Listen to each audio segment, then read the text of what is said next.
open it up to Dave. Brian, what makes Brian Hartline so good? I mean, it's a guy that he makes so much money in the NFL. He probably just could have kicked his feet up and just relaxed for the rest of his life, and here he is working his butt off. Just kind of what makes him so good. Well, I think Brian obviously did a great job of playing in the NFL, but I think he wants to have a career moving forward. He's a young guy, so he's got one life ahead of him, and he and Kara started a family, and they love Columbus, and he's really embraced this role. He kind of got thrown into it, but he's putting his heart and soul in it, doing a good job building relationships with his players and growing every day as a coach, because it's different when you go from a player to a coach. But he's off to a great start. Joe, you've had 7 straight blowouts. Is there a part of you that is looking forward to having this kind of game where it really should be a fourth-quarter game and you really will be tested by how good you are? Well, we prepare every week to play 60 minutes, but we know it's going to be like that this week, and so we're preparing. We knew it was going to be like this, and certainly when you play Wisconsin, you got to get ready to play 60 minutes. Field position game, understanding what that means, and it's going to be tough at times, but we know that we got to work through it. Right next door, Tim. Yeah, Brian, everybody's making a big deal about Wisconsin's running game, Wisconsin's offensive line, et cetera. How do you sense chip on the shoulder factor is for your offensive line and your running back in this? Is this a kind of a step up, prove me kind of game?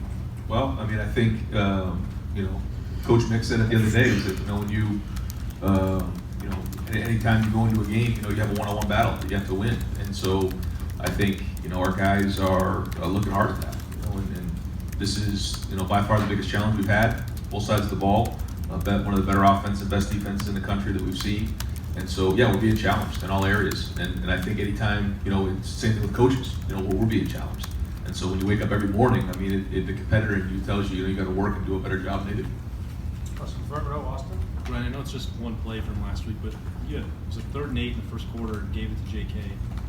What gives a coach or play caller the faith that you can move the chains, just handing it off and running in that situation?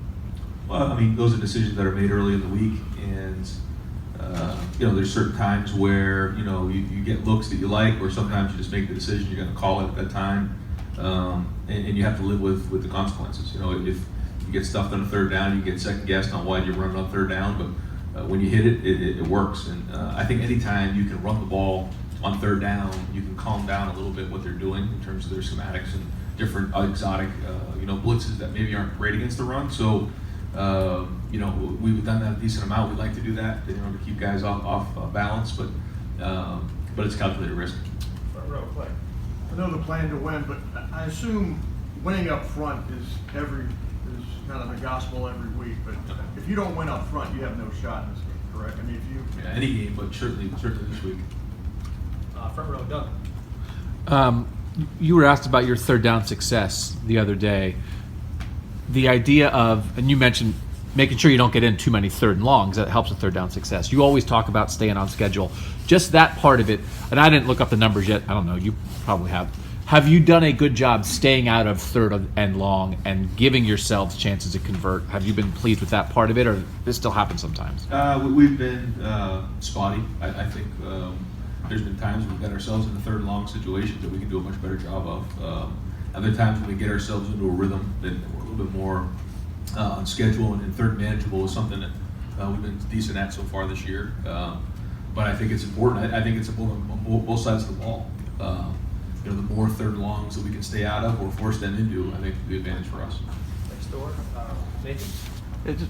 Being a head coach this year, what have you gained from maybe being more involved with the defense? Maybe are there different personalities on that side of the ball, and are you just learning more about football with more interaction with that side of the ball? No, I don't think it's more X's and O's. I think if anything, being a head coach, you learn more about just people, motivating people, managing people, how that works. Creating a vision, and then setting a standard to make sure everybody lives up to that standard, and then kind of leading them towards that vision. That's more than the football actually is less than it was. When you're an assistant coach, you're really into the X's and O's, which I still on a day-to-day basis am, but it's more of the other stuff. Second row, Dan. Ryan, you said on the radio show that the weather is thing you can control, but are there things that you adjust in your game plan during the week when you know there could be a chance for rain on Saturday? Not really. We have to make adjustments as individuals, guys who carry the ball. But other than that, we you're still gonna have the same game plan regardless of the weather, unless it's just completely brutal, you know, which there's different levels of rain too. I mean, there's kind of where it's out there, it's raining, but then there's also the stuff that's sideways, like in that Illinois game a couple years ago. It was hard to take a snap. So in those situations, you got to be more conservative. But if if it's just raining out, then we have our full arsenal. To the left, Lori. I've been going through some of my notes, and some of your players were discussing how you were talking about the Nebraska game in January, and last week you mentioned discussing the Northwestern game in February. Have you been going line by line through your schedule over the course of the winter? Is that how you did that? Well, we looked at the beginning of the season. We looked at the schedule and we said, "All right, here's the schedule." And as you look at it, it's a long 12 games, and you understand what it takes. But when you start to look at it one game at a time, and you just that's the way you look at it. If you cross out everything else, you don't look what's happened in the past. You don't look what's in the forward. You just look at that team and you stay focused. I think that gives our guys a good visual of just stay locked in on this game. Don't worry about what's coming in the future. Don't worry about what's going on in the past. Let's do a great job right now and do a good job with this practice, do a good job with this day, and then everything else will take care of itself when we pick our heads up in January. And to clarify, by the beginning of the season, you mean January? Yeah, I mean, we talked about it in the spring, different team meetings. I forget exactly when, but sure, yeah. And then the preseason as well. Front row, Joey. You talked about this, I think, earlier this week as well, but how would you kind of assess Justin's ability before snap and kind of sliding the line, like pre-protection? Like, how is he up to speed in that regard? Good. I think he and Josh are doing a good job. I mean, this is the second year in a row now we've had to take, pretty sophisticated offense and have a new center, new quarterback. Last year it was Michael Jordan and Dwayne. This year it's Josh and Justin, and they're both getting better at it every week. Fourth row back, Patrick. Ryan, when you're playing a team like Wisconsin that's run heavy, but also has receiving options, how cognizant do you have to be of the play action? Yeah, that's huge. Yeah, that's huge on first, second down. Yeah, for sure.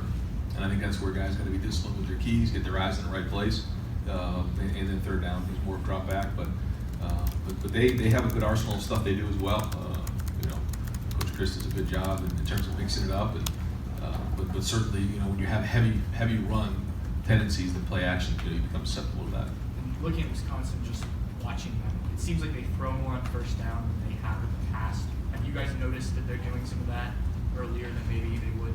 They change it up, and it's like anything else. When you look at your self-scout, you try to figure out what your tendencies are, and then you break them. And so I think that's kind of what they're trying to do there, and that's usually a week-to-week thing.